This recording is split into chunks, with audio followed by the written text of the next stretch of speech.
James Gunn has decided that his Batman stories in the DCU will be missing one key factor that had been a trend in some of its predecessors.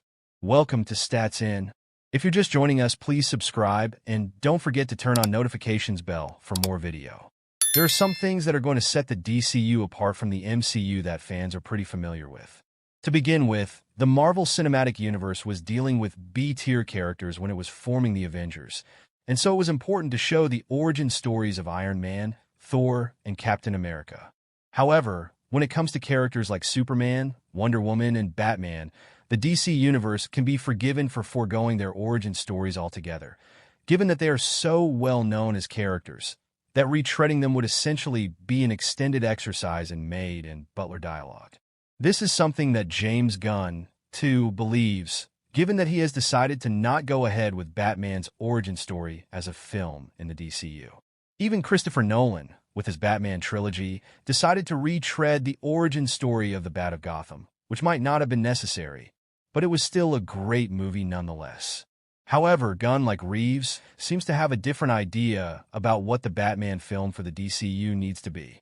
When James Gunn first announced Brave and the Bold, it was made clear to the audience that Batman's Robin would be Damian Wayne, which would mean that Batman's first film in the DCU would be far from an origin story. Having Damian Wayne as his Robin would require a lot of Batman's mythology to be in place, such as the League of Assassins and the slew of Robins that Bruce had before Damian. James Gunn's DCU, as is the case with Superman, will probably forego origin stories for popular characters, which would allow the studio to give the universe the Star Wars-esque vibe that it is going for, distinguishing it from the MCU further. While there are a lot of members of the Justice League that might not need an origin story, like Superman, Batman, The Flash, and Wonder Woman, it would not hurt audiences if characters like Martian Manhunter, Aquaman, Shazam, Black Canary, and Green Arrow have their origins explored. These characters are familiar to the audience, but deserve a live-action treatment that really takes the time to delve into their stories.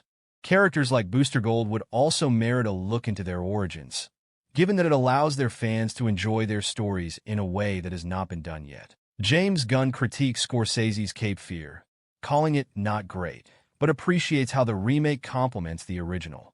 Welcome to Stats In. If you're just joining us, please subscribe and don't forget to turn on notifications bell for more video. James Gunn has always been blunt about his opinions because he's not the kind of person who would hold his words back to please others. The filmmaker has worked on franchises like Guardians of the Galaxy and took on some bold risks. On the other hand, we have Martin Scorsese, who is hailed as one of the best directors.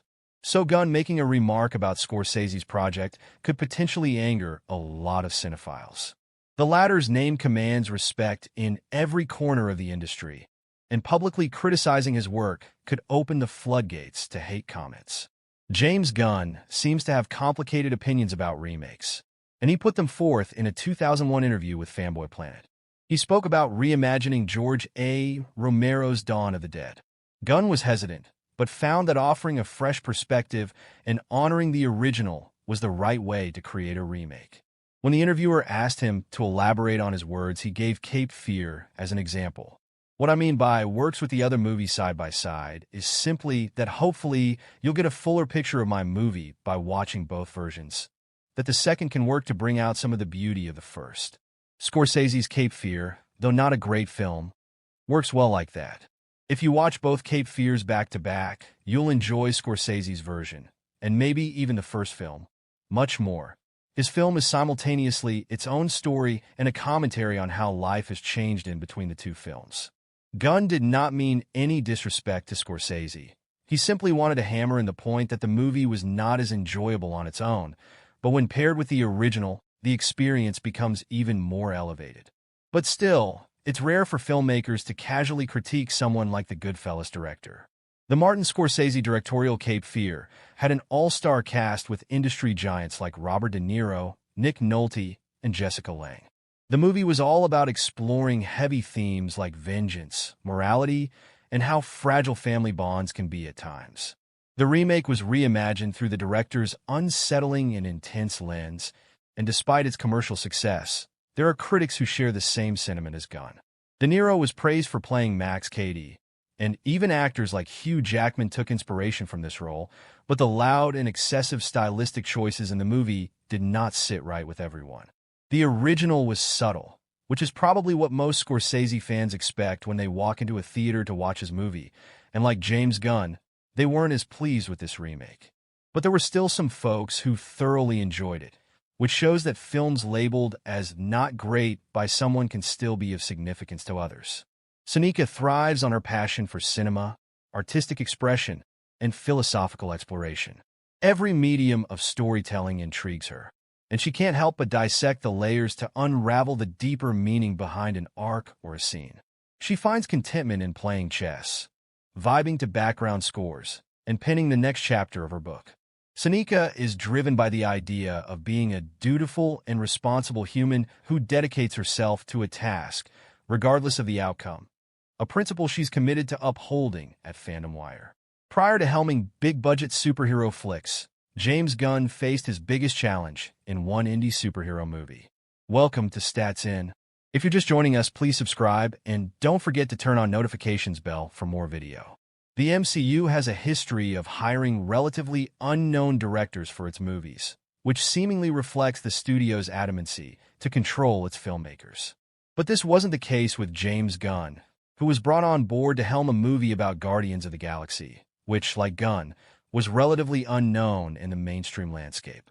While the scale of the movie was miles above Gunn's indie superhero flick, Super, surprisingly, the director was much more comfortable filming the huge-budget Marvel movie. In contrast to the MCU's alleged controlling approach, James Gunn had total creative freedom under Kevin Feige's leadership from the get-go. Although this might have to do with the Guardians' relatively unknown status in the mainstream landscape, Gunn succeeded in transforming them into household names, thus kickstarting his dominance in the CBM scene. Moreover, the MCU didn't shy away from giving the film a massive budget of $170 million. Still, despite the huge scale of Guardians of the Galaxy, which was uncharted territory for the director up to that point, the challenge was relatively easier than that of Super, which he deemed harrowing for its short window via Collider. We had to do like 50 setups a day, so it was just a harrowing, tough experience, and this is difficult, but it's because it's over such a long period of time. But on a day-to-day basis, it's actually a lot more. Using the word easy is not the greatest thing, but yeah, it's easier because you do have more time for the setups, you have more time for planning. Considering the director has continued to deliver critical and commercial hits with his superhero flicks since then, it's safe to assume that the adequate window for production is responsible for his consistent track record. Under his regime, Gunn is giving writers an adequate window to come up with the best storyline, which isn't surprising given his stature as a writer-director. Moreover, instead of following Marvel's approach,